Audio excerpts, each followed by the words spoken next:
There is a place that is spoken about only in whispers, a dark area that spawns the beginnings of urban legends, a place where anything can happen and usually does.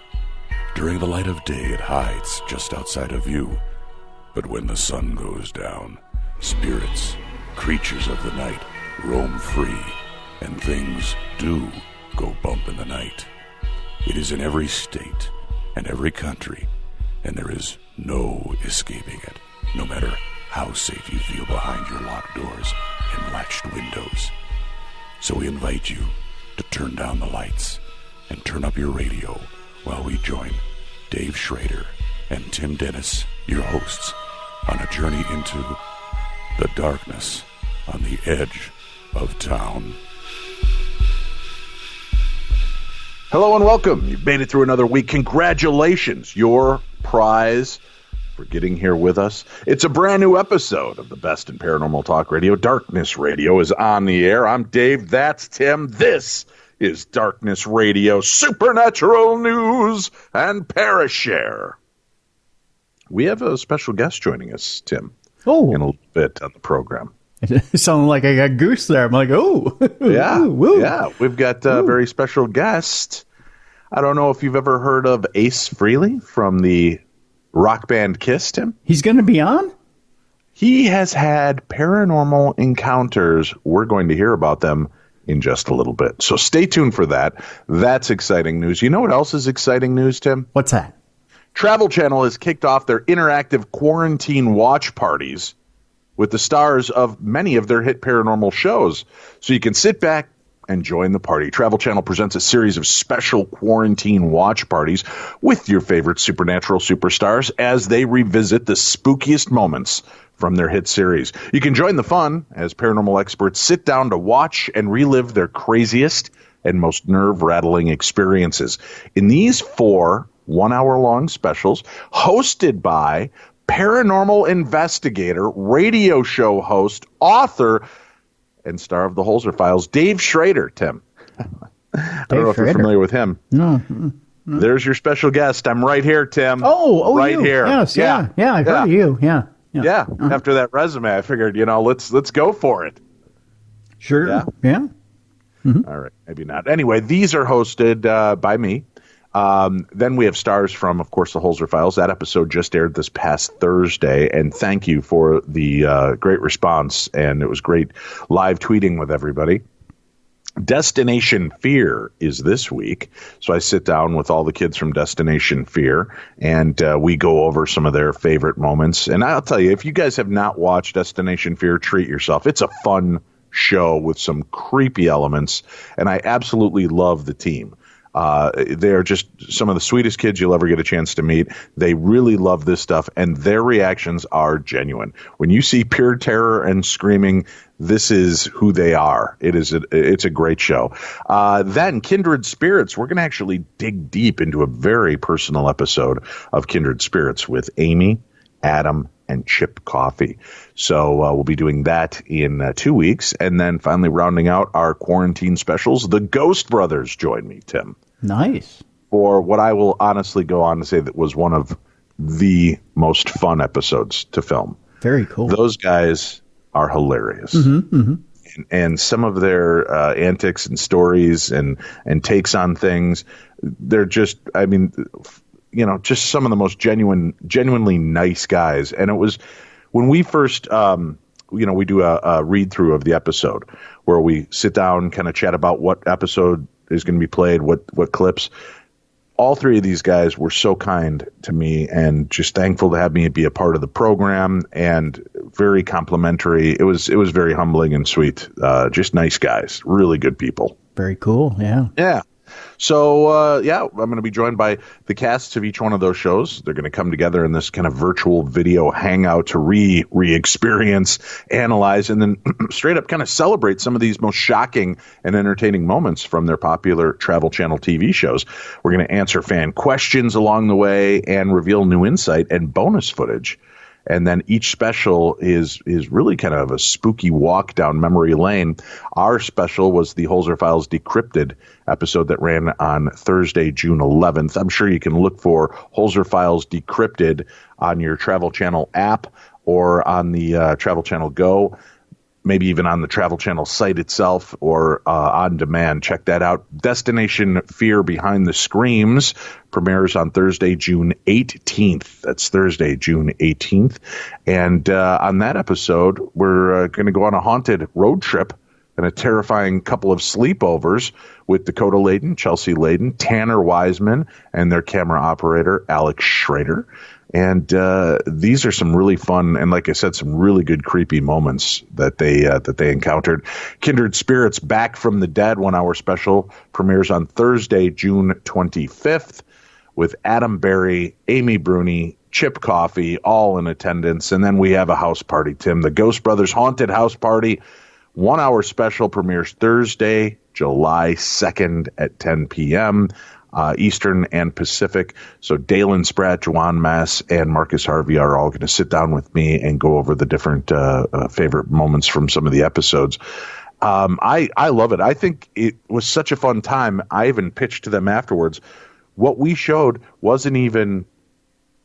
There was a lot more that we could have reviewed from season 1 of Holzer Files that didn't make it on the air. Okay.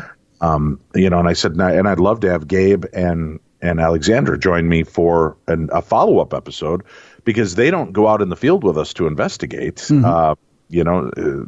Alexandra is so busy with her family and everything she's doing, and Gabe is our researcher going through each one of these files, sifting through, looking for the video, the audio, written notes, trying to find anybody that survives those original hauntings that would want to come forward and talk about them.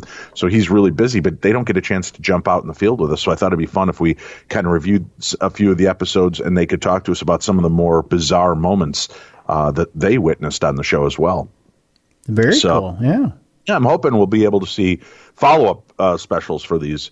And I'd love to sit down with the guys from Ghost Nation and Don Wildman and even Josh Gates and Ghost Adventures, Portals to Hell. There's a lot of programs we could still sit down with and take a look. Most definitely, yeah. Let's see what other crazy ass stories we've got to investigate here. I've got a couple of really interesting stories that I'm sure is going to excite Tim Dennis. That'll be a little bit later on in the show. Really? Yeah. But first, Tim, let's mention we have a phone number people can call. Mm-hmm. People are getting lazy again because the nice weather's out. Oh, sure. Yeah. And people are, now they're able to stand out in their front yards and marvel at the, freedom that each state is starting to get again. So we need you to call, share your stories with us. I'm getting emailed stories, so I'm going to read those, of course. 651-300-4977. That's the phone number to call. 651-300-4977. Our Voices from Beyond voicemail. That's the number to call. Boy, I don't know. My allergies are kicking my ass. I love this time of year. Mm-hmm. I love the growth on the trees and the breeze through the leaves and the kids playing in the yard. And I love this part of the year, but not the allergies that come with it. Yeah, that can be a little tough. I actually went outside and I grilled a piece of meat last night on the barbecue, and you sound like you're not even sure what type of meat you had. You grilled a chunk of meat. Did you find it roadside? Yeah, I did. It was unidentified at the time. Oh. I just skinned her up and threw her on, and times are tough, Dave. So you just take whatever you can find and you throw it on the grill. And it was good eating. Did the allergies get you though? No, I mean a little bit, but I was a little teary-eyed. But that could have been just whatever was cooking on the grill too. But yeah, you like to cut those onions up for your barbecue, so maybe that's what was getting you, Tim. I do, yeah, I do. But yeah, it was getting me a little bit, and if it was getting me a little bit, then the pollen count's a little high. Yeah. Yeesh. Yeah. Hey, listen, folks, here's a quick question for you. If you have inadvertently caught some weird paranormal phenomena, maybe through your Ring camera at home, maybe your baby monitors have captured something strange and unusual, maybe just out and about filming and noticing something very weird and chilling, then maybe you'd like to share that with a brand new TV show that is going to be reviewing some of these pieces of evidence and seeing if they can get answers or understand what might be taking place with the evidence that you've captured. They are specifically right now looking for video evidence, any kind of moving evidence that captures it. If you have evidence that corroborates it, like you happen to have also caught an EVP on a recorder at the same time, that's great. But whatever you've got, if you are interested, you can email me, dave@darknessradio.com. Email me the video clip, your name, your email address, and phone number. I will forward it on to the producers. Now, let me tell you, we help a lot of these production companies that don't want to go public yet with these programs. So when you send it to us, we forward it to them. We don't make any of the decisions, folks. It's not up to us. I won't know if they're going to use your footage. You'll know if they reach out to you. So if they don't, we're not interested. If they do reach out to you, they are. Or it might be one of those things where they like yours, they put it aside, they're looking for a specific type right now, and they'll come back to it later. So don't be afraid. Share whatever evidence you've captured. Let's show it and get it out there. All right, so email them to me, dave@darknessradio.com. Hello, Dave and Tim. Howdy. That's how this email starts, Tim. Mm-hmm. I wanted to tell you about our haunted night at the Basin Hotel in Eureka Springs, Arkansas, Tim. Arkansas, you say? Yeah, I've been there. They are sassy people. A little backstory. My husband is a psychic or intuitive. I don't know what to call it. I'm sure he has a name. You don't have to refer to him as it, ma'am. Maybe that's the best way to start this letter off. He's a person, too, you know. Yeah. Just an it. Yeah. Apparently a fine piece of ass and a psychic medium to boot, Tim. Well, you know. His mother would have feelings or dreams, and everyone had learned to listen to her when she warned us about anything or about a dream. Ooh, his mom was precognitive, Tim. Huh? Dan, she finally gets around to naming him. Dan, my husband, never really believed in it and would brush it off. That is, until we planned an overnight trip to Eureka Springs, Arkansas. Dave Schrader, it is pronounced Arkansas, like seesaw, like I saw the man. It's not Arkansas. Do we call it Minnesota? Yeah. Actually, we do. Yeah, we do. If you live here, we call it Minnesota. Do we call it Illinois? Well, I don't. I call it Illinois, but a lot of people do refer to it as Illinois. Yeah, there are. Yeah. And it is Arkansas because it is Kansas, right? Yeah. Isn't it? Yeah. I don't. Maybe not. Just keep the hate mail back, kids. We're just teasing. I know it's Arkansas. Mm-hmm. Just like to say Arkansas.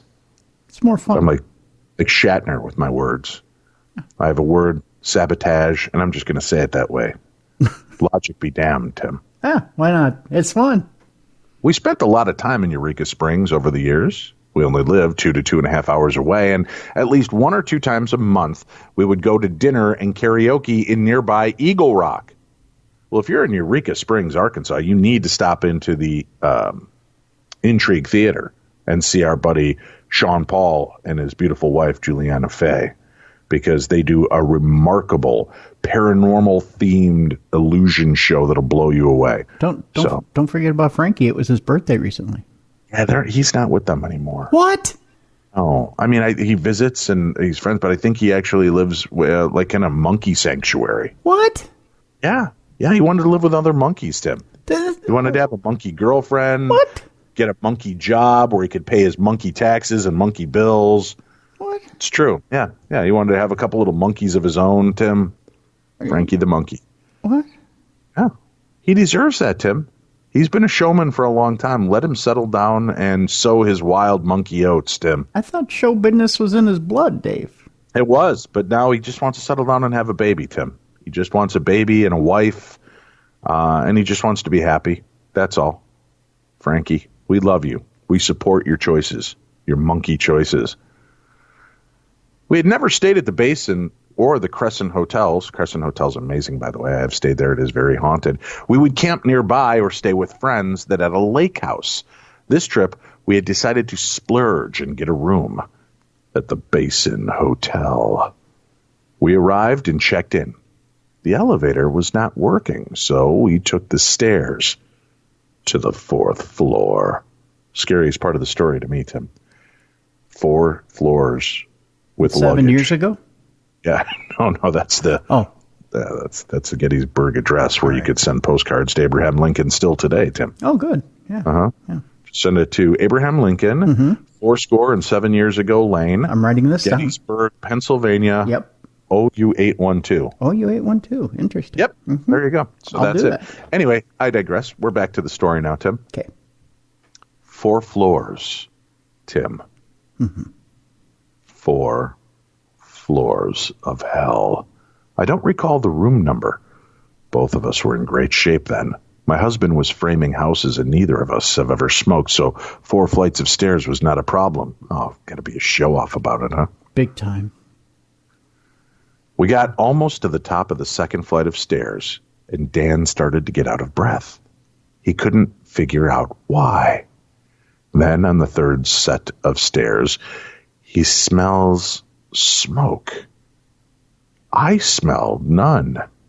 As we approached our 4th floor room, he begins to cough violently. We get into the room, and Dan says that it's really strong there. We checked everything. We even walked the hall to make sure we didn't see any smoke. We went out to do some shopping. I go to the Christmas shop, 1 or 2 shops down from the hotel on the same side. This is one of my favorite shops, and goes back. I go to the back of the shop to the sales table. I was only in there about 5 minutes when Dan finds me and tells me we have to leave the shop because he has a panicked look on his face. We leave the shop and I ask him what's wrong. He tells me he doesn't know, but he has to get away from this part of the shops. He felt as if he needed to run to safety. We quickly walked down the hill to the stone church. As soon as we passed the church, the feeling passed away. Now, Dan is not a person to panic about anything. He no longer smelled smoke. We stayed there for about 10 minutes, and he starts feeling better. At this point, we decide to go back to see if the feeling comes back. As soon as we pass the church, we go back up the hill to the shops. The panic comes back. This time worse, the closer we get to the hotel. We couldn't get another room due to the event in town, and it was too late to get a refund for the room. So we decided to go change for dinner and have a drink at the hotel. I never saw him change so fast. We got to the 2nd floor restaurant. We ordered soup and drinks. This woman is very specific in her storytelling. Oh, I appreciate that. Yeah. You should be making, you should do this theater of the mind style, Tim. Give me some background noises strictly made by Tim Dennis. All right, ready? We go to the 2nd floor restaurant and order soup and drinks. Clink, clink.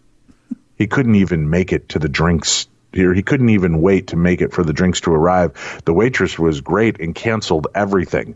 We decided to go for a drive before dinner. He calmed down after a few blocks. Nothing like this has ever happened before. I've had that discussion with my wife on a few occasions. I'm sorry, honey, this has never happened before. I don't understand it either. Awkward. Yeah, mine had nothing to do with smelling smoke, though. Anyway, Blue Chew, think about it. That's all I'm saying. Blue Chew. Yeah. Mm-hmm. We went to Eagle Rock, had a great evening. As we returned to the hotel, the feeling came back, but not as bad. I offered to leave, and we could drive home, but he refused, so we got into bed. And a couple hours later, he wakes me. Yeah. Hey. I ask if he's okay, and he tells me he isn't sure. He says that when he looks at me, it isn't me. I am me, but overlaid with someone else. Oh, I hate when my wife gets overlaid by another person, Tim. Oh, God, that's awkward. Am I just being jealous? Tim, am I just being jealous when somebody's overlaying my wife? Dave, we all have our boundaries, and I think those are healthy and safe boundaries for you to have if someone's overlaying your wife. I personally would wind up and punch the guy, but that's just me. Yeah. Yeah. I don't know. Weird. Yeah. Assuming it's a guy. I mean, I don't judge. Huh. Yeah. That's right. No, we're not here to judge at all. No. Huh. Yeah. Says he looks at me and it isn't me. I'm overlaid with someone else. He's freaked out. It was my voice, but he could see someone else. Needless to say, we didn't sleep much after that. At daybreak, we were packed and headed downstairs. I checked out as he waited in the truck across the street. It took us a couple of years to return to Eureka Springs. We were driving through the area on our way to a job. My stepson, his wife, and our granddaughter, Lucy, were with us. Lucy, just a toddler, and needed a potty break just as we got to Eureka Springs. We stopped at the Crescent Hotel to let her use the restroom and walk around. Dan wouldn't even get on the front porch. Said he just got a weird vibe. Then we went to walk around the shops. I go into the Basin Hotel. Dan stands across the street. They had just opened the tea room on the first floor, and we looked around, and it gave me a strange vibe. As I was leaving, I noticed they had books on the history of the hotels and area. I bought one, and we leave to continue on with our journey. As Dan drove, I flipped through the book. I stopped as I saw an old newspaper headline. Basin Hotel catches fire. Death toll rises as the search continues. The part of the hotel we had stayed in had burned twice in the past. Needless to say, both Dan and I were freaked out. I believe that he had connected to a memory of that time. Maybe a past life. That happened around 12 to 12 and a half years ago. We hadn't been back to Eureka Springs until this past Saturday. We went for a long drive and just drove down through looking at what all had changed. Sunday night, Dan had a night terror. Dan has never had one of those before. In his dream, he was there. There were things and people only he could see. They were chasing him, and in his dream, he was in the corner by the front door, shaking and unable to talk. Finally, he woke up shaking and tossing and turning, and that woke me up. He told me about the dream that he said was crystal clear and seemed real. I doubt we will ever go back there.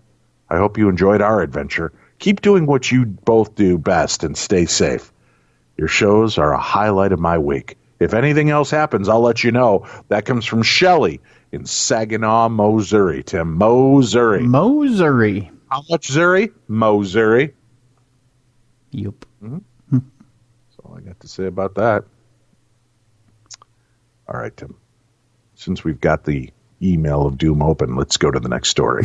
Email of doom. Hello, Dave and Tim. My name is Tony, and I'm from Fresno, California. That's scary. First off, I want to say thank you to both of you. Not only do you help to bring attention to strange and the paranormal, but you're very entertaining as well. Well, thank you. We appreciate that. Recently, I was listening to the show about the Skinwalker Ranch, and it caught my attention. I had to know more, so I ordered the audiobook by George Knapp and Dr. Colm Kelleher. That was so interesting. Then I found the movie that was made by Jeremy Corbell, and it began to dawn on me that maybe they're missing something in the investigation. If the phenomena has an extraterrestrial aspect to it, then there's a way to see if the scientists would be able to have access to some of the data from the LIGO gravitational wave detector, especially the one located in Washington State. I believe that in that data, there could be a way to corroborate the peaks of gravitational waves and spikes in activity in the ranch. My reasoning is this.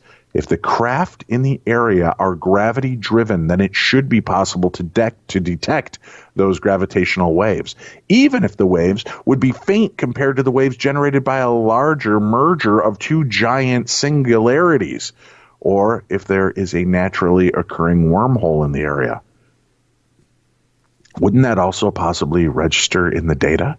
Since the investigators have been documenting the occurrences, then in theory, they should be able to compare it to the data from LIGO and see if it rings true. I also think that if data is on the small scale, it might be passed over as some kind of anomaly and dismissed and ignored. Just a thought. Thank you. I truly enjoy your show. That comes to us from Tony in Fresno, California. Tim. Well, Tony, if you've been watching the search for Skinwalker, Dr. Taylor actually, in the middle of the season, hints that there may be a wormhole on the property. And right, but he's saying, let's challenge that. Let's do it. Let's beam LIGO at it, Tim. No. Yeah, but now keep in mind, he does also state that they're willing to throw millions of dollars at it. But think of the potential damage you could do to the property by doing that too. I mean, this property is a fine. Is that damage? No, they're just looking. He's saying that you look for the readings in that area to see if there might be some mini spikes of gravitational effect in that area. But because if the craft are using gravitational right, but mechanisms, who's to say they haven't done that, and that's not in season 2? And here's the reason I say that, because if you watch the last episode, and again, spoiler alert for those of you who haven't watched the season ending episode. And for you that don't understand, spoiler alert means Tim's about to ruin something integral to the storyline. So if you have not yet seen it, this is a good time to plug your ears and hum to yourself, "Mana do do do do do," for at least 30 seconds. Yeah. And 1, 2, 3, you've been warned. Go ahead, Tim. The last episode really was just a recap of the season. So they didn't really go into new territory nor have any big reveal at the end of the season, which tells me they're holding something back. And it may be that that's part of it. And I know that when Dr. Taylor was on and we talked about having him back, that there were other things that were going on out there. So unless the Rona has spread as far as Skinwalker, maybe there were other experiments that they were about to do out there, and maybe they got interrupted because of this pandemic. But there might be other things that are going on out there that have to do with what you're talking about gravity or other things, and maybe that's being saved for season 2. Could be. Yeah. I like what you're thinking. Yeah. I like what you're thinking, and I'm picking up what you're putting down, Tim. Yeah. You know what, though, Tim? It's that time. I promised that we would have a special guest on the show. Okay. I promised that we would have somebody join us. Tim, I promised that we would have somebody join us that would bring about some amazing stories. And as I told you, Ace Frehley, Tim, from KISS, has shared some very interesting aspects of his own history with the supernatural. So, ladies and gentlemen, from the hit rock band KISS, Ace Frehley. Really? He's interviewed by Aaron Sagers, who's joining us right now. Yeah, sorry, we couldn't get Ace Frehley. He's too big. But we were able to get Aaron Sagers to join us. Paranormal Pop Culture, and from Den of Geek. He is with us right now. Aaron Sagers, welcome to the program. Hey, Dave and Tim. I'm sorry to let you down, Tim. I'm not. No. You didn't let me down at all. I mean, as long as you're wearing face paint, you're good. Well, that's part of the yeah. I mean, obviously. Quarantine face paint. He wears it all the time. Yeah. Yeah. All right. So I can't even argue with that. You're right. Exactly. First of all, people, if you don't know, now you can follow along with Aaron Sagers at paranormalpopculture.com. Keep up with all the cool things he's involved in, his podcasts, his tiki bar conversations. You could just keep up with him there. Aaron, do you have is Paranormal Pop Culture the best way to find you, or is aaronsagers.com, or is mycoolswankytikibar.com? What's the right way to keep up with everything you're doing? I wish I could say just visit me at my cool swanky tiki bar, but I've not yet opened that. But yeah, paranormalpopculture.com is definitely the way, and also aaronsagers.com will lead to paranormalpopculture.com, and also just all across social media at Aaron Sagers. Oh, and Paranormal Caught on Camera on Travel Channel. I guess I should say that. That's right. Paranormal Caught on Camera. Aaron Sagers is a part of that program as well. But what brings you on the show today, Tim? Or Aaron, not Tim. Tim's always on the show. I'm You're new to here, this moment. Is as I was seeking amazing stories for this week to share with our listeners, all around the world. And lo and behold, this article from Den of Geek pops up. And we're going to include a link to that article on today's program, folks, so you can find this and see it for yourself in more depth, because Aaron does a great job at really digging deep in this. But instead of me just reading this story, Aaron, I thought I'd go directly to the source from the source. So since Ace Frehley isn't here, talk to us a little bit about this. You have a chance to talk to a lot of celebrities, and oftentimes nothing to do with the paranormal, but you just kind of throw it out there as bait once in a while, don't you, to see if they've had any kind of weird experiences. Yeah, and so this was an older interview, and I was already interested in the paranormal. I was already doing paranormalpopculture.com, but yeah, I went to interview Ace Frehley and just kind of threw it out there like, you're the spaceman, you're Space Ace, and this Anomaly album seemed to have these kind of themes about UFOs. At least that was what I was picking up on it. And I'm like, yeah, you ever see one? And boom, he launches into this story about not only does he see them over the skies in Westchester, New York, where he lives all the time. He woke up, passed out on his lawn, and found scorch marks in the earth in his lawn, and on some level believes that he may have been abducted. And that story is just one of the many that he shared with me. Just by throwing that one question out, he launched into story after story, a ghost punching him in the face, and this guy is like a paranormal magnet. I'm sorry, you're telling me Hans, good God, my mind is in 18 different places at once. You're telling me Ace Frehley, not Hans Frehley, because nobody cares about him, but you're telling me that Ace Frehley was punched in the face by a ghost?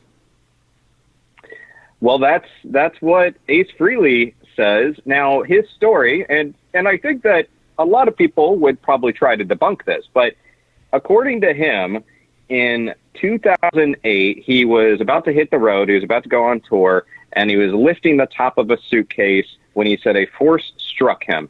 And he said that it definitely wasn't the top of the suitcase, but that he was whacked in the face, and as he was pulling this suitcase down. Now, of course, I thought, are you sure that you didn't just hit yourself in the face with a suitcase and then you blame a ghost? Because that's what I would do. That seems like the obvious thing to do. But he said that it wasn't heavy enough to cause the kind of force that he experienced. And as he was saying this, he then proceeds to tell me that his daughter, while he was setting up some security cameras and asking his daughter, how does this look? Does this look right? Does that look right? She's on the phone with him watching this footage get set up, these cameras get set up, and she proceeds to tell him that there is this glowing mist that was moving up his body and overtaking him. And he said that at that moment he was also feeling suddenly nauseous and out of it, as if he was going to pass out. So one thing after another with Ace. That's crazy. Do you get many of these celebrities that will open up to you, even though you're not talking about anything paranormal or a scary movie that they're involved in? Do many kind of offer up their paranormal experiences when you do ask? Yeah, I think so, and I think it's certainly become more common for these things to pop up. I think, Dave, it's sort of like you can be, and you know this, when you're on the road, you might end up at a bar or a restaurant and you just strike up a conversation with someone next to you, and maybe without even saying what you do, that you work in the paranormal, the topic just sort of naturally comes up sometimes. Or even if you do say, like, I'm on the Holzer Files, I talk about the paranormal, people say, well, I don't really believe in any of that, but there was this one time. Right. And then they launch into their own story. I think it's the same with celebrities, and they've become more comfortable over the years talking about it. It's not so much of a stigma as it once was. Well, let me ask you this. Out of all the celebrities you've spoken to, who surprised you the most with admitting a paranormal encounter? I would say that this interview with Ace is certainly up there, but the kind of the close second would be probably Guillermo del Toro. He is well known for being interested in the paranormal. Of course, the director of Hellboy, Pan's Labyrinth, The Shape of Water. But not only his interest in the paranormal, but the education that he has on it. So one time when I was interviewing him, he kind of starts spouting his knowledge of spiritualism and name dropping old school investigators like Harry Price and Pete Underwood, names that nerds like us know, but you don't expect a lot of other people out there to just sort of drop those names. So that surprised me, the education that he had about the paranormal.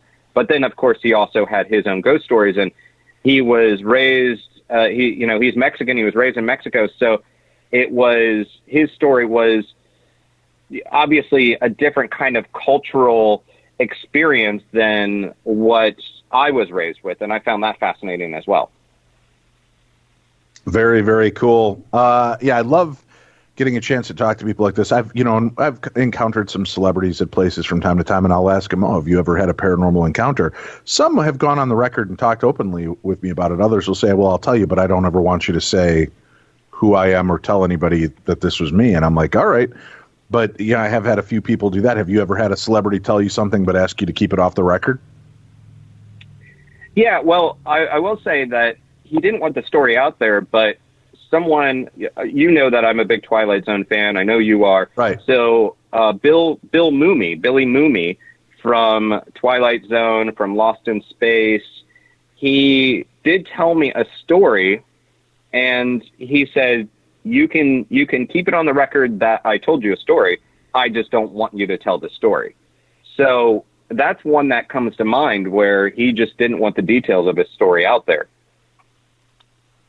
Wait a minute. So you could admit that he told you a creepy story, but you couldn't tell what the story was. Precisely. Yeah. Ah. so then it's sort of like a clickbait ghost story, Right. Yeah, exactly. You won't believe Bill Mooney's ghost story. Well, maybe you could tell us a ghost story by Stan Schmoomy. Do you know any good stories by him?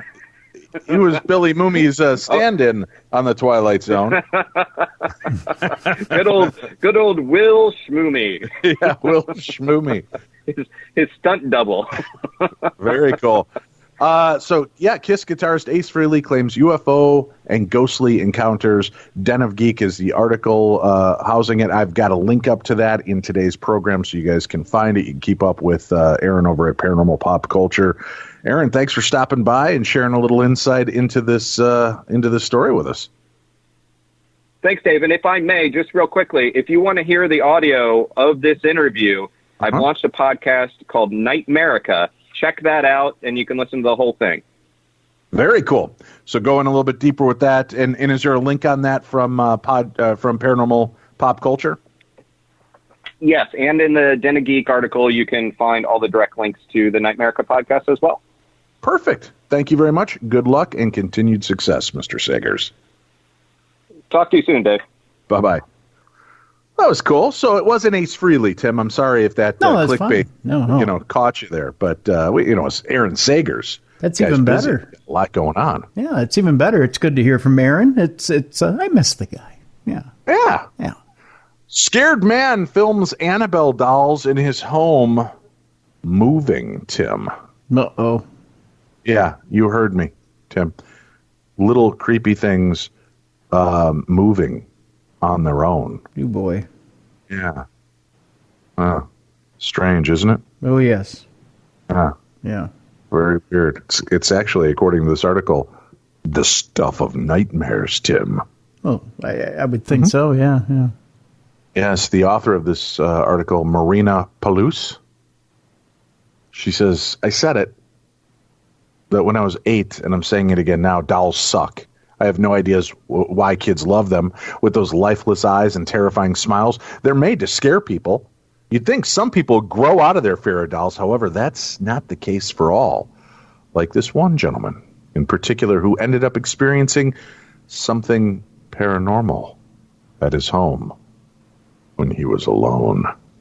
Chad Gassert, who was alone at home in Ohio, ran to his bedroom in sheer terror after he filmed his wife's dolls moving on their own inside a glass cabinet.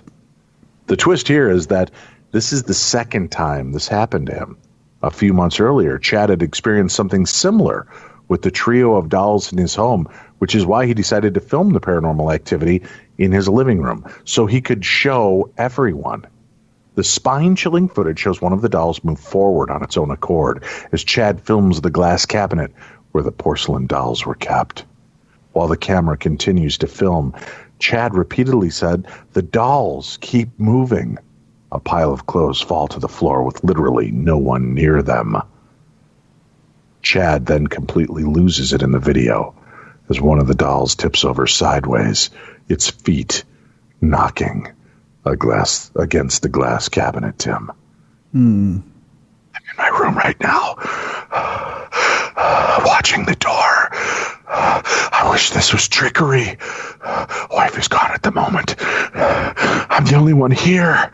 I'm a little shook. I went to my bedroom. I was looking at the door, waiting for that mother to bust through it. Yeah. It's the second time he's seen it, Tim. The last time the doll was just the doll that moved, and now a completely different doll is moving. Clothes just fall off the couch, Tim. It only happens when I'm here by myself, he was quoted as saying. The story's so good, I've now told it twice, Tim. I believe the story somehow showed back up in this week's stories from last week's stories. We call this a moment of deja vu. I was going to say, it sounds familiar. Yeah, deja vu, Tim. Yeah. That's what I explained it to be. Tim, let's meet the Middletown man living inside a haunted school. Okay. Daryl Wisman has always been a skeptic, Tim. He says he put himself in your shoes. Who wouldn't be skeptical when you and your wife decide to move into an abandoned school in Middleton? But what happened after that would probably send anyone running. There's a ghost in there, man. Next thing you know, there's a team of paranormal investigators at your door. Then another group. Then another. This is how Post Town was born. Flash forward to 2018, Daryl Wisman is still there with plenty of stories to tell and tapes to show. Are ghosts real? Do spirits really follow you? That's what they dig into. All right, Tim, our next story is an audio daily double.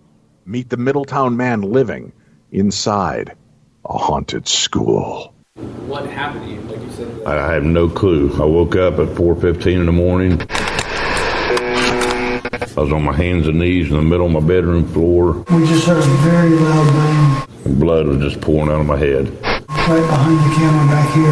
And I don't know why it's haunted. I don't know what makes things be here. You also do have my permission to use our energy. When you leave, you believe.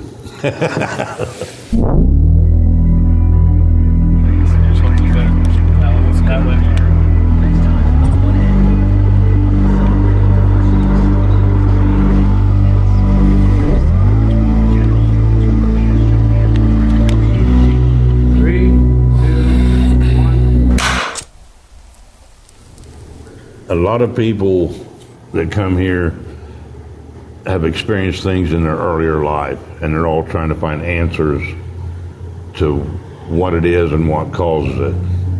In 2004, there used to be a grocery store next door, and I'd come down to the grocery store and seen the building was empty and windows busted out, and it looked terrible. I went home and asked my wife, I said, can I show you something? So I brought her down and showed her the place. We had a lot of big plans here, what we could do here and live here and everything else. So we went with it. It just ended up being our house.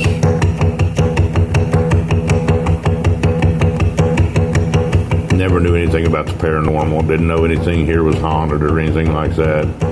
You see something, it's just your eyes playing tricks on you. Or you hear noises, it's just a big old building, it's going to make noises, you know.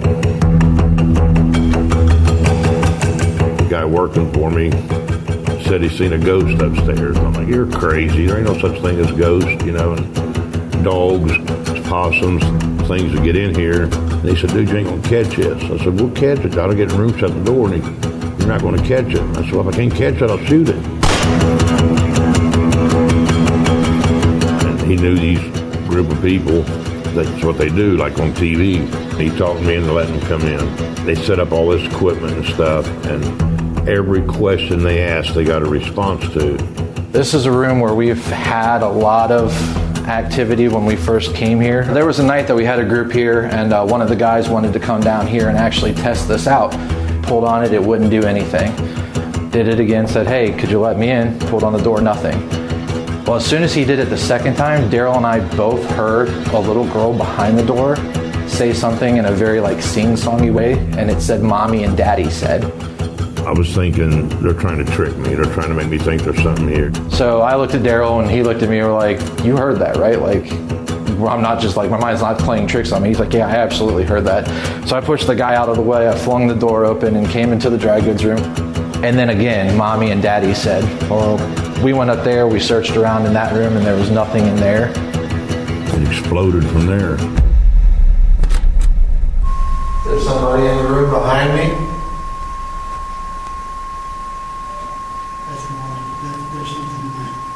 A lot of the paranormal groups tell me that when you pass, if you don't cross over, you go where you were the happiest. And I guess in elementary school was one of the happier places in a lot of kids' lives. Now, to me, I don't feel like there's nothing demonic here. If there was something bad here, I don't think me and my family could have lived here for 14 years. We've had a lot of audio, and quite a bit of video.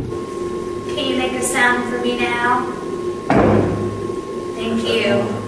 And pictures and things of full body apparitions, shadows. So basically we've had groups capture shadows in this hallway. This is the teacher's hallway. We get a lot of footsteps in this area. People have caught some good EVPs. He's actually caught shadows walking down this and going in to the principal's room. We were filming at the end of this hallway and we had the camera on the ground. Well, we lost our voice recorder. All of a sudden you see what looks like a dark shadow cross this door like this, and then once it gets to about here it blankets almost like a cape and falls through the floor. You have to be a skeptic in what we do, but when you saw this shadow, it was one of the craziest things I've ever seen out of this building. I don't know how to explain it.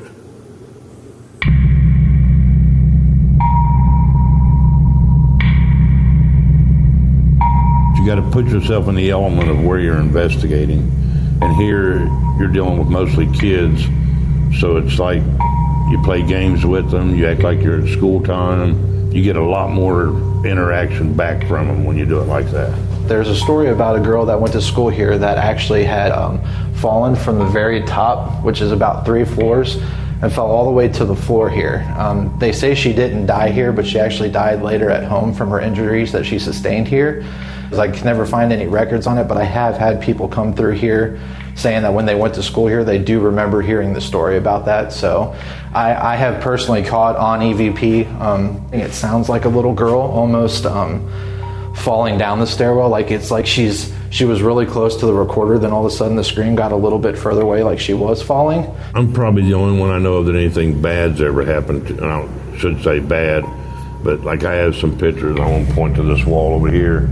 That head with the 4 holes in it across the forehead, that's me. That was at 4:15 in the morning. I got one door in here, room 109, has opened 4 times, and all 4 times that door is opened on its own. Something bad happens to me that night. Specify that door, I can go over and try to let you open it, and you can't open that door. It's swelled up, it sticks so tight, you have to go inside the room and kick it as hard as you can. And that was the one that would basically open on its own.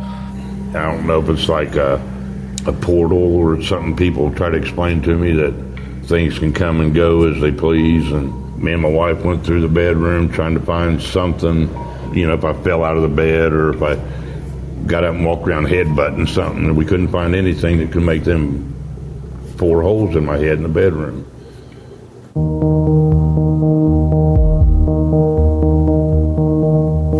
think if you guys have things attached to you, like spirits of some kind, and right now they're in here with you and they're feeling comfortable, when you leave, they may stay here. If you come here and you're not at least a little bit open-minded, those kind of people, what I'm saying by that, I've had people come here that are like that. They will not open themselves up, and you're sitting here talking to them, and they didn't see nothing, they don't believe in this. Some people will never admit or say what they actually feel or experience. I always make a joke saying to make this place really famous, I need a demon, because everybody wants something bad. But I don't want nothing bad here. And this sounds crazy, but I feel so comfortable here. It's like, I don't want to say I'm becoming one with the building. That ain't what I mean by that. I could stay here forever. I don't ever want to leave here. I don't want to go anywhere. It's like I take care of this building, and this building helps take care of me.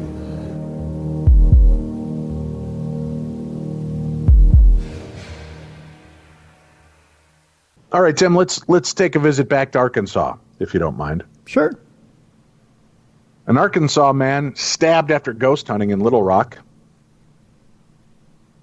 It's not the way I like to end my night of ghost hunting, Tim. I don't know about you. No, I prefer to leave that part out, yeah. Officers responded to the Roadway Inn in Little Rock early Tuesday morning, where a man reportedly being kidnapped and stabbed. 2 men and a woman were paranormal hunting in a cemetery in Little Rock around 1:50 a.m. when they got into a verbal argument, according to a police report. During the argument, 31-year-old Mark Galloway reportedly insisted on driving, and the three drove off from the cemetery. The woman, who was in the passenger seat of the vehicle, told police that she'd asked Galloway to stop the vehicle because she could not breathe. Galloway reportedly refused to stop the car, and the woman tried to take the keys out of the ignition. The other man, who was in the backseat, told police he also tried to get control of the vehicle. Galloway began stabbing the man with a knife, according to the report.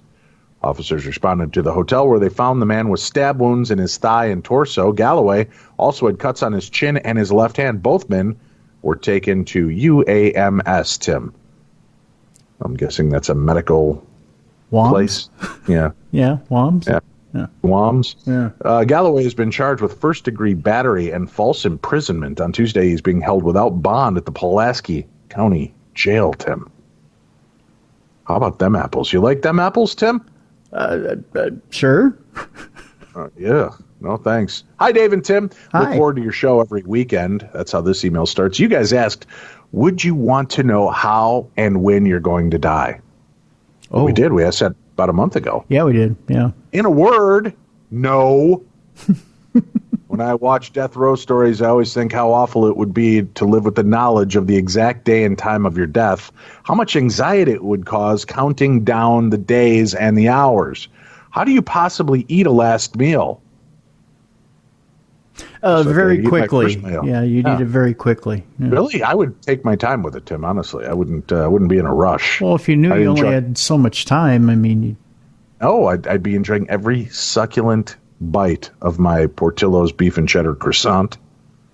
That would be the last Portillo's meal? Chicago dog. Really? Yeah, I don't want to say fixate, because that sounds weird and obsessive, Tim. Mm-hmm. But I would really I would revel in that moment. If I knew my life was coming to an end, that would be the meal right there. That's your along last with meal. Chocolate cake shake, from Portillo's. Huh. Yeah, this episode brought to you by Portillo's. I wish. We do enough advertising for them. Greatest food. Yeah, we do. We do. Yeah. Especially if you're in the Chicagoland and now Minnesota area, Tim. Portillo's. Oh, yeah. It's in California as well. I think parts of Iowa and Wisconsin. Portillo's. One in Arizona. Yeah. Yeah. Folks, if you're listening from the Portillo's organization, I may be your biggest fan. So, feel free to reach out and advertise on the best in paranormal talk radio with the best in all food, Portillo's. Anyway. Yeah. You guys asked, how would you want to know? And we're getting back into this whole death row thing. I don't think I'd like to know, and I'm not, how let me try to rephrase this statement, Tim. My eyes and my mouth are not working well together in this because right now I'm thinking about a beef and cheddar croissant with sweet peppers. The minute and hour of your death, if you would want to know it or not. Yeah. Well, I would if it was choking to death on a Portillo's beef and cheddar croissant with sweet peppers. But Tim. What a way to go! Oh, it is. Yeah. And many people would think, but then, boy, you'd avoid beef and cheddar croissants with sweet peppers. Oh, no, I wouldn't. No, I wouldn't. Is that weird? No, not at all. I mean, why not be taken up by the thing you love? I'm just saying. She says, when I watch death row stories, I always think about how awful it would be living with that knowledge of the exact day and time of your death, how much anxiety it would cause counting down the days and then the hours. How would you possibly eat a last meal? But I do think I would like to know how I'm not going to die. Everything around you? For instance, if I could know I'm not going to die in a plane crash, I would travel so much more and be relaxed doing it. I agree with Tim, though. If I knew it would be choking, then I would start pureeing all my food. How much would it change your lifestyle in a negative way? Would you stop driving if you knew it was a car crash? Would you become a recluse? And we should all be good people and appreciate time with our loved ones and live life to the fullest, because what we do know is that none of us are living forever unless they figure out how to upload us into the Matrix. Sorry, Tim. And that comes from Jen. Jen, speaking as a guy who's had some extensive oral surgery lately, pureeing all your food isn't as cracked up as you'd like to think it is. In fact, it's not all that great. You know, I've had two instances, Tim. Yeah. Where I remember physically thinking, oh, please don't let this be the way. Mm-hmm. One, I woke up one morning and I went into a stretch. Mm-hmm. And I just was like, and all of a sudden the world around me started to swim. Mm-hmm. And I started seeing flashes of white light. And I thought, holy crap, death by stretch. This is not the way to go, Tim. No. You don't want to. No. And then the other time was after having been at a very rowdy football party in Wisconsin. I will admit I ate a lot of cheese, Tim. Oh, so my bathroom visit left me praying to the Lord to end my life and suffering. And I thought, this is the way I go. I'm gonna black out and die on the toilet. I don't know if you've ever had to do this before, Dave, but if you've ever had to blend a steak, not fun. No. Well, you know, when I did have stomach surgery years ago. Yeah. All right. This is my shame eating moment. Mm-hmm. Okay. Mm-hmm. And I had surgery because I had GERD, right? Mm-hmm. Esophageal reflux disorder. So they cinched the top. Well, then they're like, you can't eat anything solid. It's got to be all liquids. And I crave hot dogs. You know that. Mm-hmm. Mm-hmm. I love hot dogs. Mm-hmm. So what I was doing, Tim, was twofold. And my wife caught me, and it was embarrassing. I've got to say this, you know, this is not what most men would say is embarrassing that your wife catches you doing. But she came home. I was drinking the water from the boiled hot dogs. Ugh. Yeah. And then I would hold the hot dog in my mouth, and I was like I was milking the hot dog. I wouldn't chew it. I just kind of held it in my mouth and mashed it and let the juices seep down my tongue, Tim. And now I realize just how bizarre that really came out sounding. So let's move on, shall we? Odd oral fixation there, my friend. Yeah. Let's take a quick break. We'll come back. We've got more of the best in paranormal talk radio, more news stories to share, and another guest joins us right after this. Adopt US Kids presents What to Expect When You're Expecting a Teenager. Learning the lingo. Jelly. Jelly adjective. Jelly is a shorter, better way to say jealous. As in, Chloe, I am like so jelly of your unicorn phone case. You don't have to speak teen to be a perfect parent. Thousands of teens in foster care will love you just the same. Visit adoptuskids.org, brought to you by the U.S. Department of Health and Human Services, Adopt US Kids, and the Ad Council. Most of us like to be out in the sun. That's why sunscreen and other safety measures are key to protecting your skin from aging and cancer. The FDA recommends using a sunscreen with an SPF of 15 or higher. Also, look for broad spectrum on the label. That means both harmful ultraviolet A and B rays are blocked. Remember, SPF plus broad spectrum equal healthy fun in the sun. Visit www.fda.gov/sunscreen for more information. A message from the U.S. Food and Drug Administration. Welcome back to the program. This is the best in paranormal talk radio. This is Darkness Radio. I'm Dave Schrader. That's Tim Dennis. All right, Tim. A lot of restrictions are being lifted. People are getting back to the world of travel. Yes, they are. And yeah. I think it's time you stretch your wings, little man, and fly. Where am I going? India. India? Yeah, what do you got against India, Tim? Nothing. I love me a good curry, but what am I going to India for? Well, if you've been bitten by the travel bug and you have a thing for the supernatural, you probably take special delight in visiting places that are rumored to be haunted. Even the biggest or busiest cities will have at least one place, Tim, that is believed to be possessed by spirits, and locals will tell you to avoid it, especially after dark. However, the thrill of those haunted places goes up a few notches when it's a place nestled among quiet hills and tall trees. If you thought such places exist only in horror story compilations, Tim, think again. Because here's a list curated of 4 such spots located in a popular hill stations that are said to be the playgrounds of the poltergeists and spirits in India. First, Tim, we'll send you off to Dow Hill, often called the land of orchids. Clickbait sounds pretty. You go in, Tim? Yeah. All hell breaks loose. Uh-oh. Huh? Kirosong is a beautiful hill station in West Bengal. It's famous for its breathtaking views. However, it's also a very common spot for paranormal activities, Tim.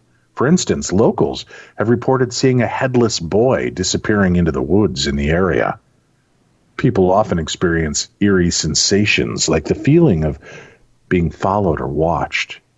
There's a school which is very close to the woods, where some have reported hearing loud footsteps or whispers from between December to March, when the place is officially closed, Tim. Now, despite being a very popular tourist destination, a lot of people do not know about this haunted house in Kalimpong, built in the 1930s to celebrate the wedding of the Morgans. However, Mrs. Morgan died a premature death and her husband left the house soon after. While nobody has seen the ghost of Mrs. Morgan, visitors and locals have reported hearing high-heeled footsteps down empty corridors in the house. Locals believe it is because she was tortured by her husband before her death, and that is why her unhappy spirit cannot leave the house. How about the Charleville Mansion, Tim? This house, the tag of the most haunted house in Shimla. The story of this mansion begins with an army officer who wanted to test for himself if there was a poltergeist in the house. He locked the room where most of the haunted incidents happened. One night, upon hearing a large crash from the room, he opened it to find that everything had been completely shattered. He left the mansion soon after. Next came the Baileys, who, even after hearing such stories, wanted to move in, as the rent, as you might imagine, Tim, was quite low. One night, as they were out for dinner, their servant saw Mr. Bailey in a room. When he asked his master if he wanted something, the latter did not answer and left the room through a closed door. Now, what's curious about this place is that despite all the paranormal activities that have been reported there, no reports of violent incidents have taken place in the house. But locals still believe that the ghosts of many Englishmen roam the house, Tim. Oh, not creepy enough for you, Tim? Sorry, not creepy enough. How about the Barrag Tunnel, Tim? Well, now that's getting kind of scary. Also known as Tunnel Number 33. This stretch of the Kalka-Shimla Railway is believed to be haunted. Legend has it that a certain Colonel Barrag was made in charge of constructing the tunnel in a given time. Owing to some miscalculations, he could not meet the deadline and was not only fired from the post, but also humiliated by the workers. Soon after that, he shot himself. The tunnel was constructed away from the original spot, and the government tried to seal the old one. However, the lock was broken every time. There are stories about how the spirit of Colonel Barag roams the tunnel and occasionally even strikes up a friendly conversation, Tim. Yeah, that's not really that creepy. No. Hey, how you doing? Nice day out there today, isn't it? Yeah, that's not much of a haunting when the ghost is all friendly and lovey. Do you like my tunnel? It's kind of homey, isn't it? Homely? Homey. Oh, homey. Right. Homey tunnel. Yeah. No, I didn't just say that to begin with, Tim. Now, I do want to say, Tim, today is an amazing day. Today is a day that we talked about Ace Frehley from a gentleman who sat down and spoke to Ace Frehley, Tim. Mm-hmm. We couldn't get Ace Frehley. I've tried actually getting Ace Frehley on the show, but he's always too busy, Tim. I bet. I couldn't provide you Ace Frehley. I'm sorry. Yeah. But we got you the next best thing, Aaron Sagers. Yeah, it was pretty fun. So, Tim. Yeah. Joining us now, as promised, a very special guest joining us for a few moments on this program. You might recognize him as the researcher and the man with the dusty fingers from going through the Holzer files, seeking the perfect stories for our team to investigate. But he is also, Tim, a remarkable man behind the scenes. And he's here to talk to us a little bit about a project that he's working on. My good friend, Gabe Roth. Gabe, welcome to Darkness Radio. Hello, gentlemen. How are you? Doing really good. Hey, since I've got you here, I want to ask you one quick thing. This is the big question on everybody's mind with the Holzer files.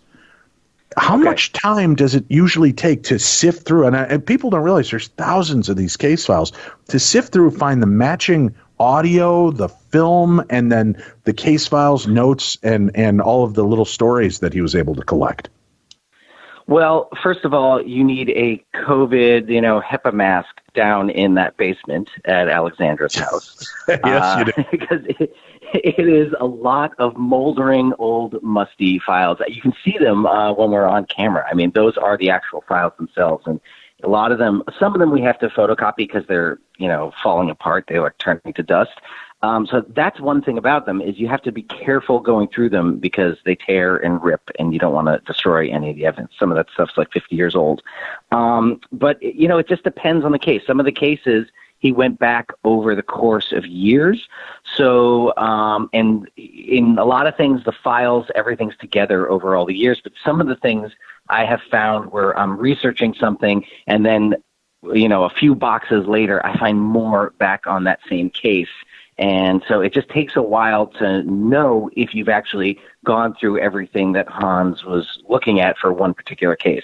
So, it's we stop and go. Alexandra's on the East Coast. I'm on the West Coast.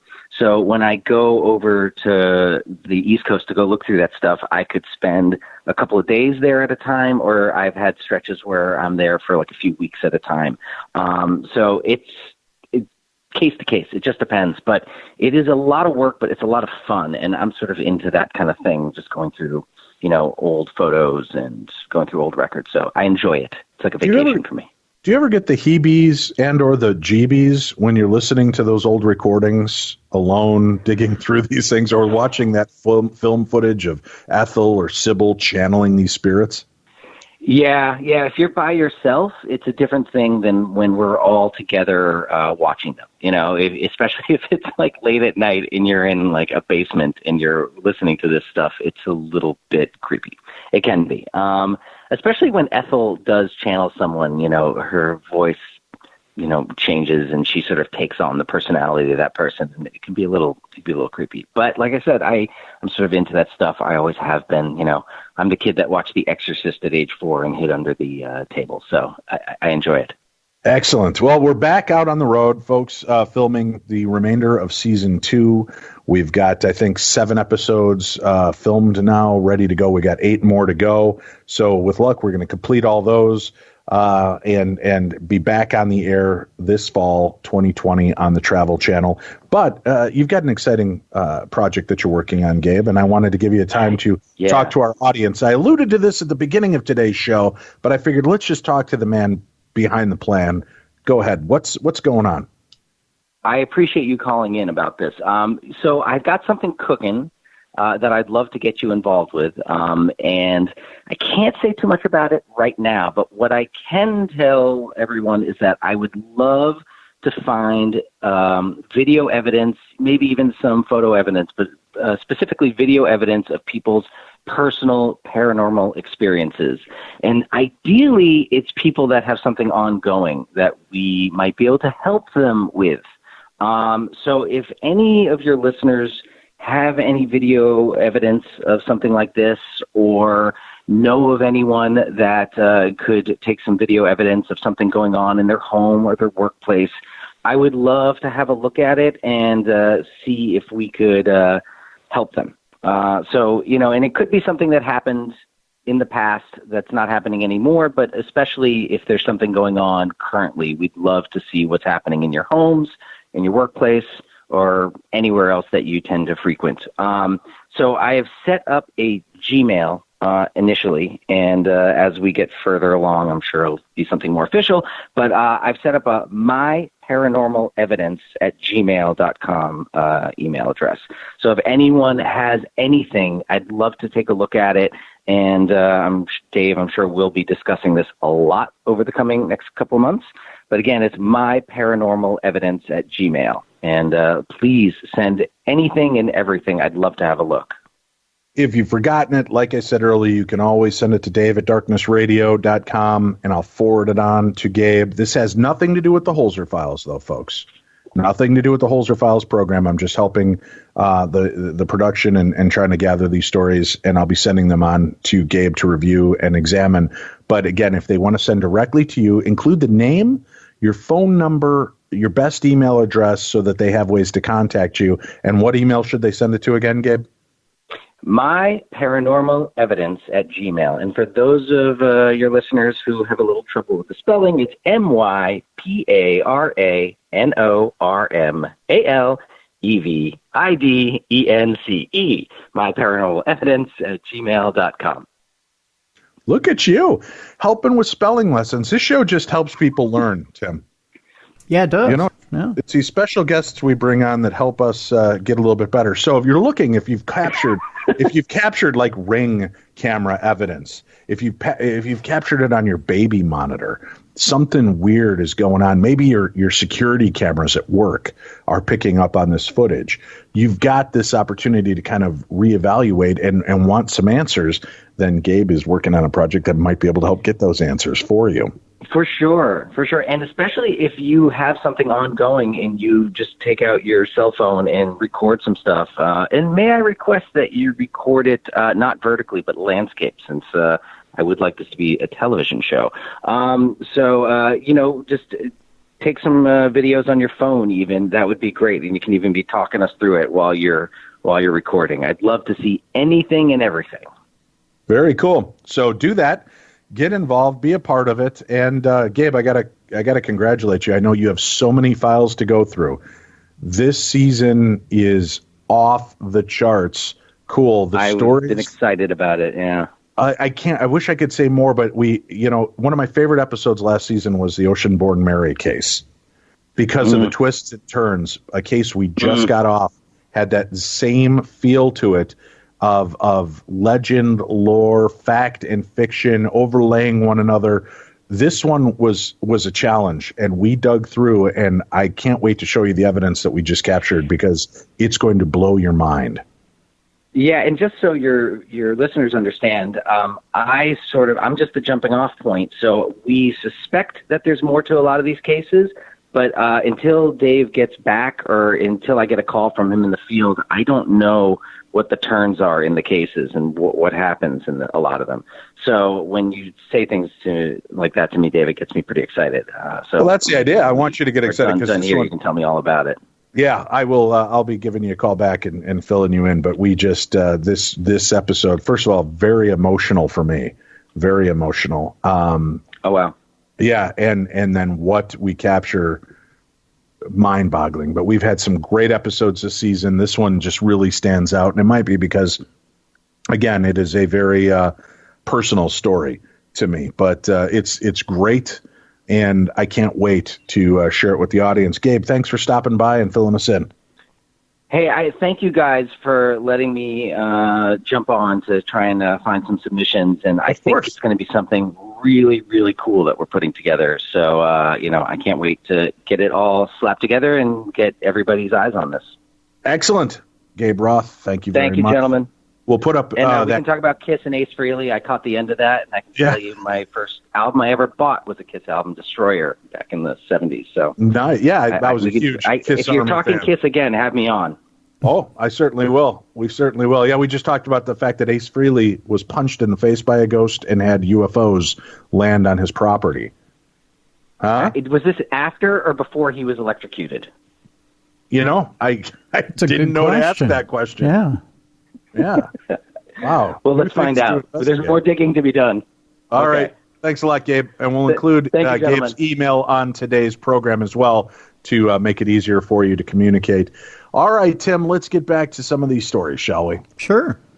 This messed up Ouija board story is going to send shivers down your spine, Tim. All right. For fans of all things paranormal, of course, the Ouija is the ultimate activity. This spooky, spirited game aims to connect mortals with the spirit world via a board of letters and numbers, which is used with a planchette that ghosts from beyond the grave can supposedly control. Though not everyone believes in the magic, Tim, of a Ouija board, those who have been brave and bold enough to give it a go have had some pretty unexplainably spooky experiences. Here's one that we're going to share. Recently, a Reddit user, Lopsided Koala, Tim. Lopsided Koala. I'm not here to judge, but Lopsided Koala. Sure, we all got to have a name, Dave. Yeah, I mean, everybody's got to have an online presence, and if Lopsided Koala is the name you're given, you go with it. Yeah. You own it, right? Mm-hmm. So good old Lopsided Koala shared their strange but positive Ouija board experience to the Reddit paranormal subreddit. Lopsided Koala's Ouija board experience happened in the late 1980s when they were in college. One day, when they were messing around with a Ouija board, Lopsided Koala decided to ask the spirit world if their grandmother was alive. My father was raised by an aunt, never really knew his mother, and didn't have any idea who his father was, they explained. Well, according to the Ouija board, Tim, Lopsided Koala's grandma was alive. It even revealed that she lived in Lopsided Koala's home state and hometown. When Lopsided Koala asked what street their grandmother lived on, the board spelled that out as well. After they received all this information from the Ouija board, Lopsided Koala naturally looked up whether there was a Washington Street in their hometown. There was, but Grandma didn't live there, Tim. However, a few years later, Lopsided Koala's dad found his mom. She lived in my home state in the town of Washington, Lopsided Koala explained. It wasn't the street name, it was the town name. How crazy is that? More than 30 years later, Lopsided Koala still has no explanation. Wow. Huh? Wow. Yeah. Though many people were supportive in the comments, Tim, they also warned of the dangers of messing with a Ouija board. That's great to hear something positive come from a Ouija. I won't touch one since something infested my house and made our lives hell. That's what one person said. Wow, very nice story, especially a positive one from a Ouija board, another surprise person added. Kudos. Pretty cool, huh? Yeah, you know what? A demonic GPS service is great. Dude, Ouija boards are not evil. No, of course not. Stop it. You should be ashamed of yourself. The Alien in the Woods, how an unsolved UFO mystery has inspired Amazon Sci-Fi's hit The Vast of Night, which I'm going to do an official review on tomorrow, Tim. Cool. The movie The Vast of Night. Watch it tonight, folks. If you haven't seen it already, treat yourselves. It's on Amazon. The Vast of Night. Andrew Patterson's new thriller rooted in a series of strange events that convulsed a small-town America. What was the truth? What was art? One may never know. Extraterrestrial life came to Earth, Tim, from one point of view on June 24th, 1947. A pilot named Kenneth Arnold was flying alone in a small propeller plane across the Cascade Mountains in Washington state. Glancing at Mount Rainier to his left, he spotted several objects high in the air some distance away. They gleamed in the sun and moved at speed. Later, he said that they were saucer-shaped, and he stared at the eerie feeling that came over him when he saw those lights, Tim. After Arnold spoke to the media, the term flying saucer became all the rage, Tim. The rage, you say? Yeah. So this story, this movie is kind of based on the strange phenomena that took place at that time. But if you have not yet seen The Vast of Night, it is great. And I love it for many reasons. But I'll go more in depth on that on tomorrow's episode. And tomorrow, Tim, we're going to dive into the world of poltergeist phenomena, a very violent haunting, a very destructive haunting, and try to understand poltergeist in a new way, a new light, and maybe get some information shed regarding that. That's tomorrow on the program, Tim. You know, if I can just bring up a very random conversation I had with a gentleman at my foot clinic, or at the University of Minnesota. I'd love to hear a story from your foot clinic, Tim. I know it doesn't sound real interesting as I present it that way, but I ran into a guy who we started randomly talking, and it turns out that he's a little bit of a UFO file. And as we were talking, he said that he was talking with his father, and his father was a very straight-laced guy, World War II vet, never really said anything about UFOs or the subject or anything, and he is very much so into UFOs. His name's Dan, so I'll say hi to Dan because I kind of turned him onto the show. He said, "Heard it here, folks. Tim was turning a man on." Oh God! So as I'm talking to Dan, he said at one point his dad, out of the blue, had said to him, "So you really believe in all that UFO stuff, huh?" And he said, "Yeah." And he had told him a story about how, I believe he had been working out on a farm and he had seen a saucer. Now, this was 15 years before Roswell. And when really there was no concept of flying saucers or UFOs. But he told him the entire story of this craft he had seen, and it had landed practically right near him. And wow. Yeah, and he had actually seen this thing land and then take off. And it was right in front of him. And he said, "Well, Dad, did you ever tell anybody about it?" And he said, "Son, I learned one lesson about seeing a craft like that." He said, "I saw people around me that had actually talked about seeing craft. And that is, the minute you open your mouth about it, people think you're nuts." And so I never said a thing about it. And in fact, he'd only told his son about it that one time, and he never said anything to any relatives or any friends ever about it ever again. It was just very interesting. But yeah, 15 years before Roswell, saw a craft on a farm. Yeah, it really makes you think. I mean, that's pretty remarkable. Did he see any of the inhabitants or just the craft itself? Just the craft itself. But it was very much a lot like the classic craft. You see the classic saucer, like the one you saw on the Skinwalker program, the wobbly, saucer type craft. But yeah, the quintessential 50s kind of topsy-turvy, upside-down saucer. Yeah. Oh, very cool. So it was an interesting story, but the fact that that early on, because there's stories going all the way back to the Bible about craft, but a wheel within a wheel, but to actually hear that back in the what would have been early 30s, there's someone working out on a farm, and here comes this craft, and it just lands in a field, and it's like, whoa, it was just, I found it fascinating that just a salt of the earth person is out there working, in a field and sees this craft and then goes, "You know what?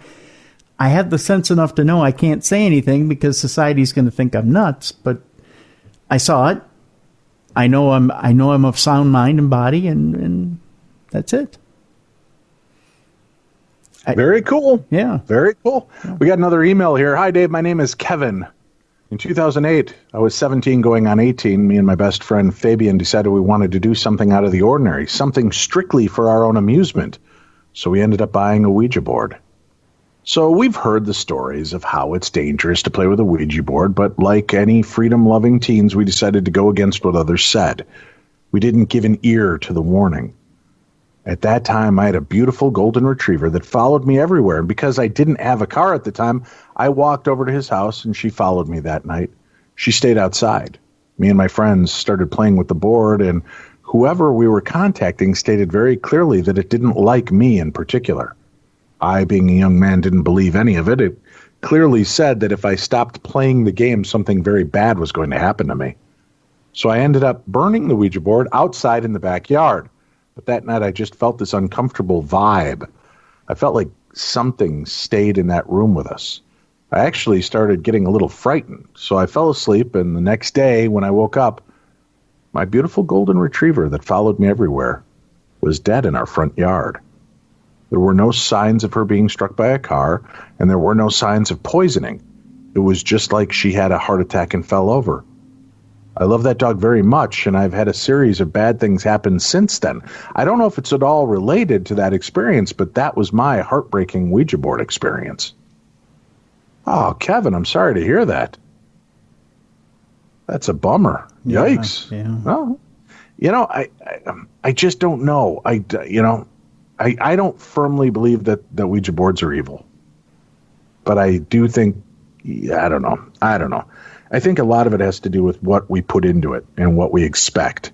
Not that he expected his dog to die, but, if he started running through that vein of fear, did we have some influence on that? Huh. Hi, Dave and Tim. My name is Sean. I'm from Sydney, Australia. Tim. Uh-oh. Crikey. Well, no, I've been listening to your podcast for about 4 years. I enjoy them thoroughly. Sure he won't after that. The interview with the author about Paul McCartney and the Beatles conspiracies, the 27 Club, was without a doubt my favorite. Although I'm a skeptic, I'm open-minded to the existence of the paranormal and the spirit world. I am born and raised Catholic. My family and I moved into our current house 3 years ago, and something has always felt peculiar, but I could never put my finger on it. Last year, we welcomed our fourth son, Finn, into the world. Well, happy birthday, Finn. Lately, the odd feeling has become worse. I never told my wife this, but she has admitted to lately about having these similar feelings. If I go to my son's room in the middle of the night to comfort him, I have an eerie feeling as if we're not alone in that room. I know this all sounds vague, but it has gotten to the stage where I'm starting to feel uncomfortable in my own house. Would you know anyone in my part of the world I could contact to either set me at ease or help us understand or expel what is going on? Thank you very much for your time, Sean Buchanan. Well, Sean, I sent your info on to a few different people that live in Australia to see if there's somebody that could help you. So hopefully they will reach out to you. But more importantly, be firm. Take a stance. This is your house. Sometimes telling the spirits, you're dead. This is no longer your place. This is our home. And you need to move on. And you cannot harass my children. You cannot bother us. Sometimes in setting those ground rules and those standards, you'll notice that will ease up. If you're Catholic, you might also want to employ the prayer of St. Michael the Archangel. You can find it for free online. Just read it. Go from room to room reading that prayer. And it is known to be an extremely powerful prayer in dealing with forces of darkness. So give that a shot as well. And we wish you and your family a lot of luck and hope that everything stays safe in your home. All right, Tim, our final few stories are here. Jodrell Bank leads international effort which reveals a 157-day cycle in an unusual cosmic radio burst. An investigation into one of the current great mysteries of astronomy has come to the foreground thanks to a 4-year observing campaign conducted at the Jodrell Bank Observatory. Using the long-term monitoring capabilities of the iconic Lovell telescope, Tim, an international team led by Jodrell Bank astronomers has been studying an object known as a repeating fast radio burst, or an FRB, which emits very short duration bright radio pulses. Using the 32 bursts discovered during the campaign in conjunction with data from previously published observations, the team has discovered that emission from the FRB known as 121102 follows a cyclic pattern with radio bursts observed in a window lasting approximately 90 days, followed by a silent period of 67 days. The same behavior then repeats every 157 days. This discovery provides an important clue to identifying the origin of these enigmatic fast radio bursts. The presence of a regular sequence in the burst activity could imply that the powerful bursts are linked to the orbital motion of a massive star, a neutron star, or a black hole, Tim. Dr. Rajwade of the University of Manchester, who led the new research, said, "This is an exciting result, as it's only the second system where we believe we can see this modulation in burst activity, detecting a periodic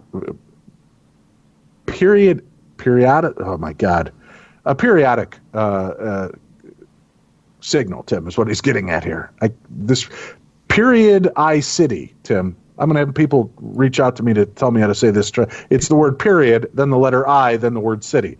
I can't say the word. Periodicity? Periodicity. See, why can you say it? Once you say it, looking at the word, I want to say periodicity. Tim, that's not it. How did you say it? Periodicity? Periodicity. It's that D. It's throwing me out. Periodicity. Yeah. I don't know what's wrong with my eyes and my mouth and my brain anymore, Tim. Words don't make no sense. It don't make no sense, Tim. Don't make no sense. Nope. But I've been getting a lot of great emails from listeners helping me with words, Tim, which is good. It's a collaborative effort between us and our listeners. I like that they reach out to me to tell me that the word Tim is periodicity, or the word Dave is periodicity, and then I'm like, oh, thank you. And then I look at some of these words and I'm like, oh, why didn't that word make sense to me when I tried to read it the first time? No idea.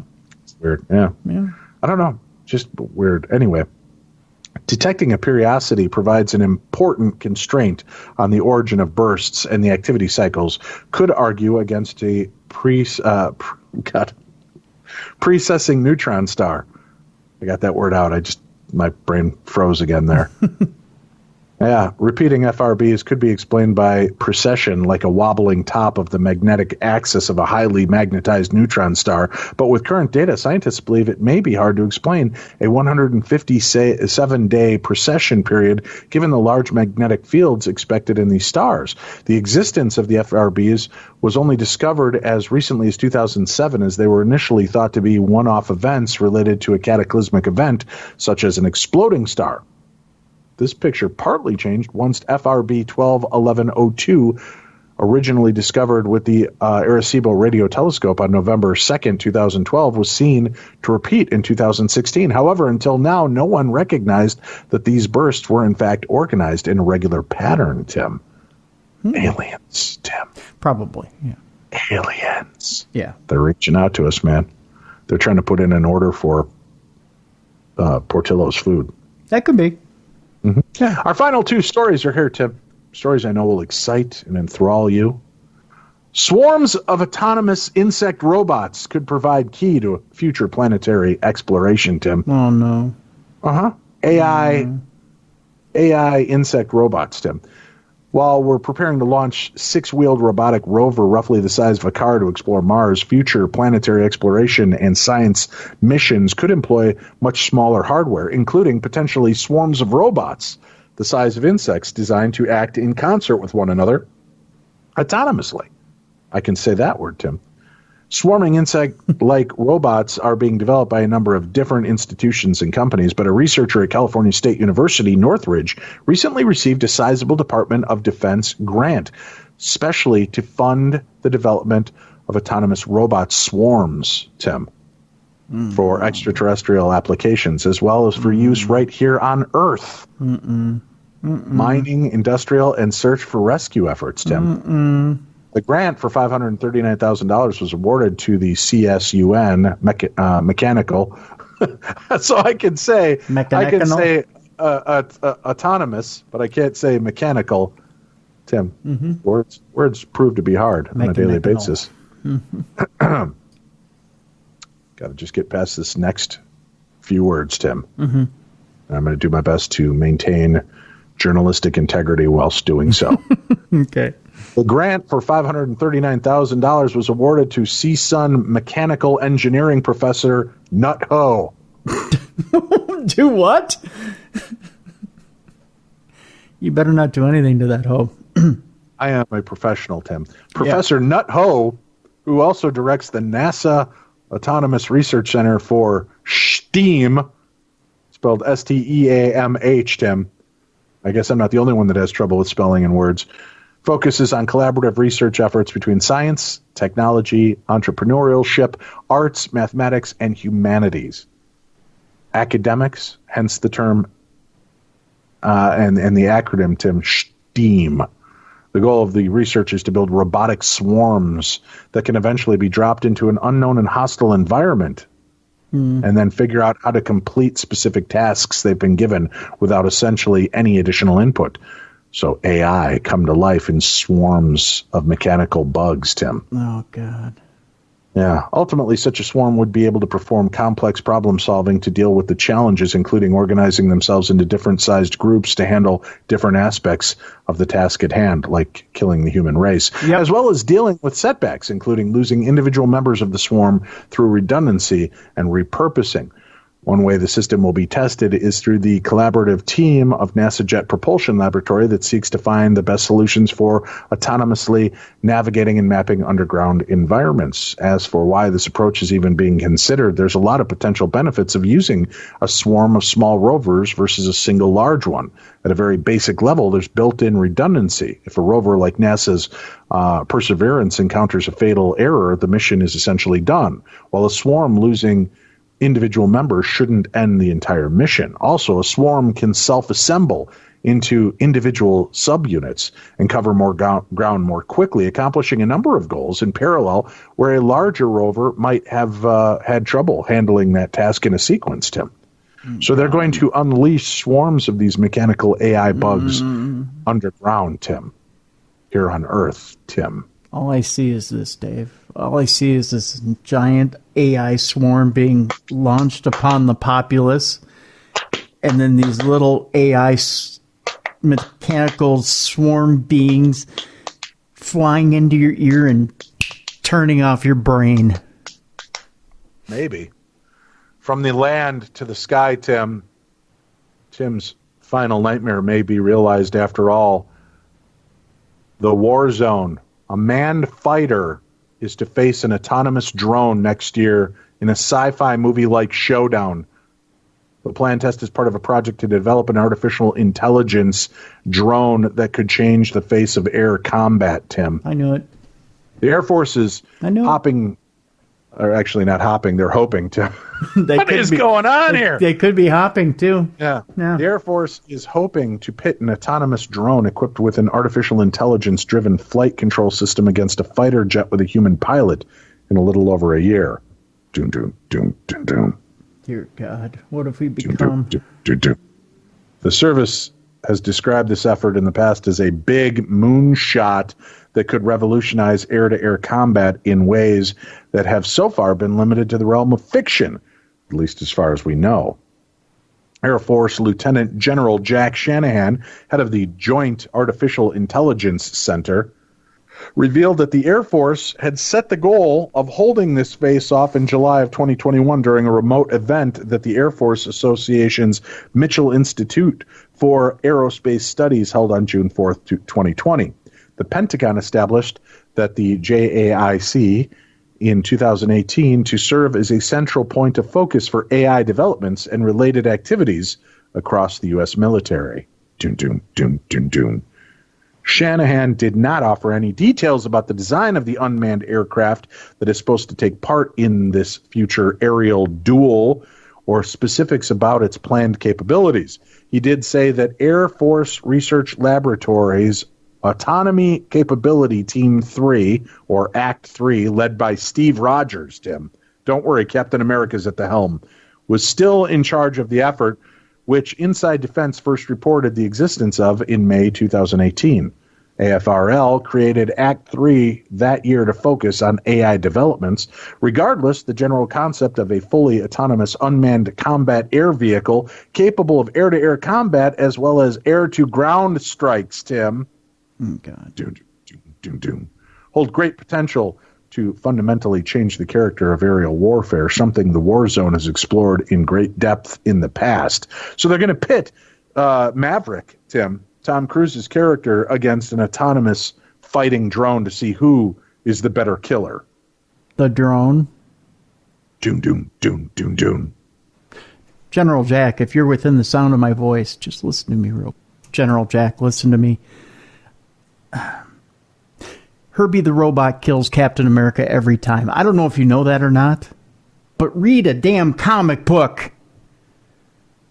That's all I got to say about that. This position is only held by Tim Dennis and does not reflect the rest of us here at Darkness Radio. Read a comic. I thought you'd call out the rest of us. It's only you and me. You, me, and all the other sounds in my head. Huh. I don't know. I mean, is General Jack too busy building stuff in his evil lab to not know that now we're going to have little insect AI and having them strike from above, and before we know it, the whole damn entire planet's going to be overrun? My phone's talking to me nonstop at random times. Dave, we're surrounded. I can't control my Roomba. The thing runs around in circles, and it doesn't even clean the entire house. It just cleans one little circle just over and over and over and over and over and over and over again, and it's under my bed, so it's circling me under my bed. I have to stay on top of my bed. I can't move anywhere because it's got me trapped on top of my bed. It's time now for me to go. I've got to rock Tim back to sleep and tell him sweet, sweet stories.